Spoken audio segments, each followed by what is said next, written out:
بسم اللہ الرحمن الرحیم۔ آج یکم رمضان ہے، آج سے رمضان کا آغاز ہو چکا ہے۔ رمضان کے حوالے سے اللہ نے قرآن پاک میں فرمایا، یا ایھا الذین آمنوا کتب علیکم الصیام کما کتب علی الذین من قبلکم لعلکم تتقون، کہ اے ایمان والو، ہم نے تم پر روزے فرض کیے جس طرح تم سے پہلے امتوں پر روزے فرض کیے تھے تاکہ تم متقی بنو۔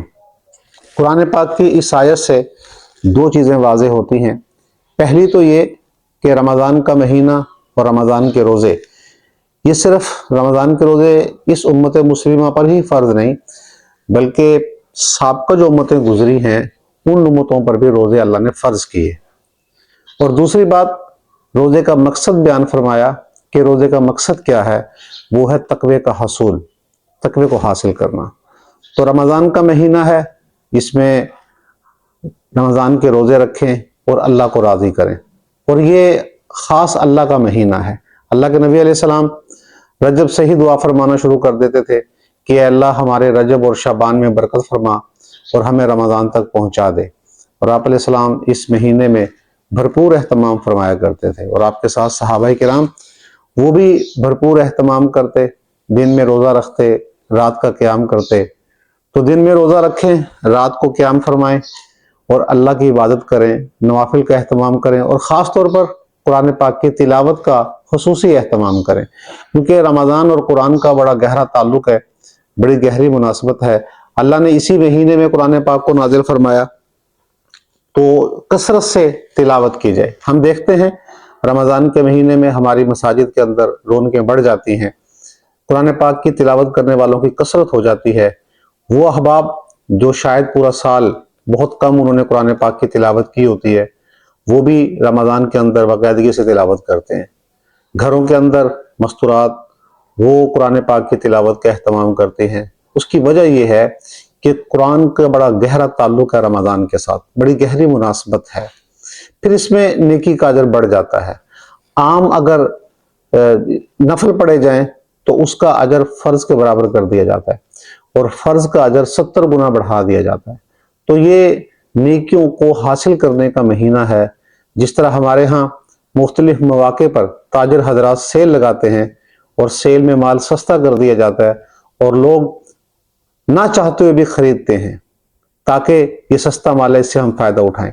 تو اسی طرح رمضان میں اللہ نے نیکیوں کی لوٹ سیل لگا دی ہے کہ عام سے عام آدمی بھی اپنی جھولیوں کو بھرے اور زیادہ سے زیادہ نیکیاں سمیٹے۔ اور دوسرا مقصد، دوسری بات جو اس آیت میں اللہ نے بیان فرمائی، وہ تقوی کا حصول ہے، کہ اس کا مقصد بتا دیا کہ روزے کا مقصد کیا ہے، وہ تقوی کا حصول ہے۔ تقوی کسے کہتے ہیں؟ تقوی محض نیکی کرنے کا نام نہیں ہے، بلکہ تقوی کا جو اصل مقصد اور مفہوم ہے وہ ہے گناہ سے بچنا، کہ انسان گناہ سے بچے۔ اور ہم دیکھتے ہیں کہ روزے کا یہ فوری اثر ہمیں دکھائی دیتا ہے کہ جیسے ہی رمضان شروع ہوتا ہے تو لوگ کوشش کرتے ہیں گناہوں سے بچنے کی، اہتمام کرتے ہیں اس چیز کا کہ گناہ سے بچا جائے، اور یہی روزے کا مقصد ہے، اور یہی تقوی روزے کے ذریعے حاصل ہوتا ہے۔ تو روزہ صرف سحری سے افطاری تک کھانے پینے چھوڑ دینے کا نام نہیں، کہ انسان سحری کی اور اس کے بعد پھر مغرب تک افطاری تک بھوکا رہا، نہ کچھ کھایا نہ کچھ پیا اور روزہ ہو گیا، نہیں، بلکہ روزہ صرف کھانے پینے چھوڑنے کا نام نہیں، روزہ گناہ سے بچنے کا نام ہے، کہ انسان کھانا پینا تو ترک کرتا ہی ہے، اس کے ساتھ ساتھ گناہ سے بھی بچے، گناہ سے بھی اپنے آپ کو بچائے۔ اور اگر انسان گناہ سے اپنے آپ کو بچائے گا پھر تقوی حاصل ہوگا۔ اگر روزہ رکھا سحری کی اور سارا دن بھوکا پیاسا بھی رہا لیکن اس کے ساتھ گناہ بھی کرتے رہے تو پھر روزے کا مقصد حاصل نہیں ہوگا، اور اس روزے کا اللہ کے ہاں اجر بھی نہیں ہے۔ ایک حدیث میں آیا جس کا مفہوم ہے کہ بعض روزے دار ایسے ہیں کہ جن کو صبح سے شام تک کھانے پینے چھوڑنے کے سوا کچھ حاصل نہیں ہوتا۔ اس کی وجہ کیا؟ کہ انہوں نے گناہ ترک نہیں کیے، روزہ رکھ کر بھی وہ گناہ کر رہے ہیں۔ تو پھر ایسے روزے کو اللہ کا قرب حاصل نہیں ہوتا، ایسے روزے دار کو اللہ کا قرب حاصل نہیں ہوتا، اور ایسے روزے کا کوئی فائدہ اور مقصد نہیں ہے۔ تو لہٰذا روزہ رکھیں، لیکن روزے کے ساتھ ساتھ گناہوں سے بچنے کا اہتمام کریں۔ اور فرماتے ہیں کہ روزے کے ساتھ اگر انسان بہت زیادہ نیکی نہیں کر سکتا تو کم از کم ایک اہتمام ضرور کرے کہ گناہ سے بچے، گناہ سے اپنے آپ کو بچائے، اور اس کے لیے بھرپور کوشش کرنی چاہیے۔ صرف روزہ رکھیں، فرائض ادا کریں، اور اگر وقت ملے تو نوافل ادا کر لیں، قرآن پاک کا کم از کم ایک پارہ ضرور تلاوت کر لیں، لیکن اس کے ساتھ جو باقی وقت ہے اس وقت میں اپنے آپ کو گناہ سے بچائیں۔ اور صرف کھانے پینے سے نہیں بچانا، بلکہ آنکھ کا بھی روزہ رکھنا ہے۔ اور آنکھ کا روزہ کیا ہے کہ انسان غیر محرم کو نہ دیکھے، انسان بری چیزوں کو نہ دیکھے۔ اس طرح ہاتھ کا بھی روزہ ہے، اور ہاتھ کا روزہ کیا ہے کہ غلط چیز کو نہ چھوئے۔ پاؤں کا بھی روزہ ہے، اور پاؤں کا روزہ کیا ہے کہ انسان غلط جگہ پر چل کر نہ جائے۔ اور کانوں کا بھی روزہ ہے، اور کان کا روزہ کیا ہے کہ انسان اس کے ذریعے بری سماعت نہ کرے۔ تو پورے اعضاء کا روزہ ہے، پورے جسم کا روزہ ہے۔ تو اگر ہم اس طرح اہتمام کریں گے اور احکامات پر عمل کرتے ہم روزہ رکھیں گے تو اس کے پھر ثمرات حاصل ہوں گے۔